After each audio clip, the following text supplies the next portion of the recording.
ధన్యవాదాలు తెలియజేస్తా ఉన్నాను. కాంగ్రెస్ ప్రభుత్వంపై మాజీ మంత్రి కేటీఆర్ తీవ్ర విమర్శలు చేశారు. సీఎం రేవంత్ రెడ్డి రైతు బంద్ పెట్టి రాహుల్ గాంధీకి కప్పం కడుతున్నారని విమర్శించారు. ఆయన యనమల రేవంత్ రెడ్డి కాదు, ఎగ్గవేతల రేవంత్ రెడ్డి అని కేటీఆర్ సెటైర్లు గుప్పించారు. కాంగ్రెస్ నేతలకు రైతన్నల ప్రతాపం చూపించే రోజు దగ్గరలోనే ఉందని హెచ్చరించారు. రేవంత్ రెడ్డి రెగ్యులర్ సీఎం కాదని రెన్యువల్ సీఎం అని ఎద్దేవా చేశారు. కాంగ్రెస్ ప్రభుత్వం రుణమాఫీని ఒక్క ఊర్లోనైనా సంపూర్ణంగా చేస్తుందని నిరూపిస్తే తాను ఎమ్మెల్యే పదవికి రాజీనామా చేస్తానని సవాల్ చేశారు. కాంగ్రెస్ నేతలు కనపడితే రైతు బంధు ఇంకా ఎప్పుడిస్తారని కాలర్ పట్టుకుని నిలదీయాలని హెచ్చరించారు.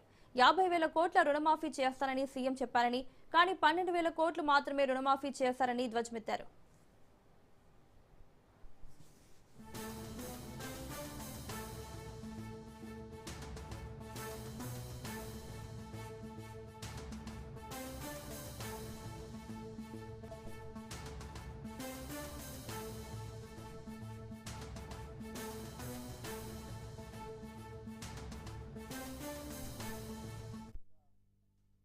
హామీ అమలు చేయడా 2.5 ఏళ్లలో ఇంత అన్యాయం ఉంటుందా? కాంగ్రెస్ వాళ్ళ మేనిఫెస్టో, వాళ్ళ గ్యారంటీలు, 420 హామీలు, వాళ్ళ అభయ హస్తం దేశ చరిత్రలో కాదు ప్రపంచ చరిత్రలోనే అతిపెద్ద మోసం అని చెప్పక తప్పదు. మనం వింటుంటాం, పేపర్లలో టీవీలలో చూస్తుంటాం, వాడెవడో చెడ్డీ గ్యాంగ్ వచ్చిండు, వీడెవడో రైస్ పుల్లింగ్ గ్యాంగ్ వచ్చిండని. ఆ గ్యాంగుల కంటే డేంజరు ఈ కాంగ్రెస్ గ్యాంగు అనే మాట నేను మీకు విజ్ఞప్తి చేస్తున్నా.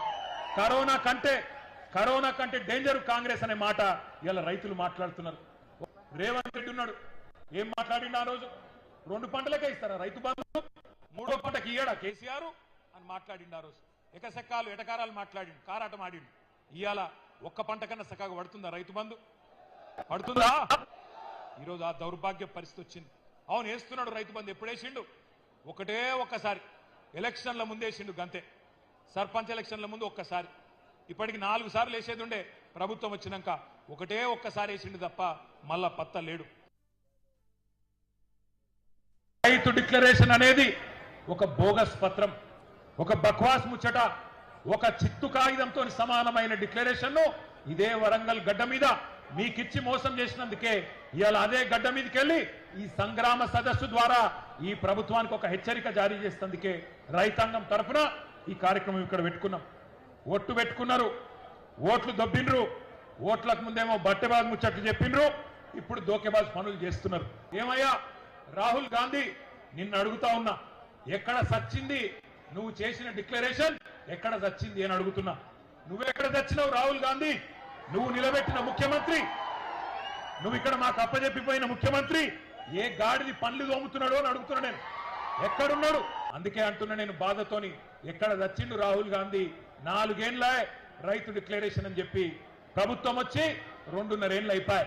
ఎక్కడ ఒక్కటన్నా అమలు చేసినవా అని అడుగుతున్నా. ఇంత మోసం చేయొచ్చా రైతును? ఇంత దారుణంగా వంచొచ్చా?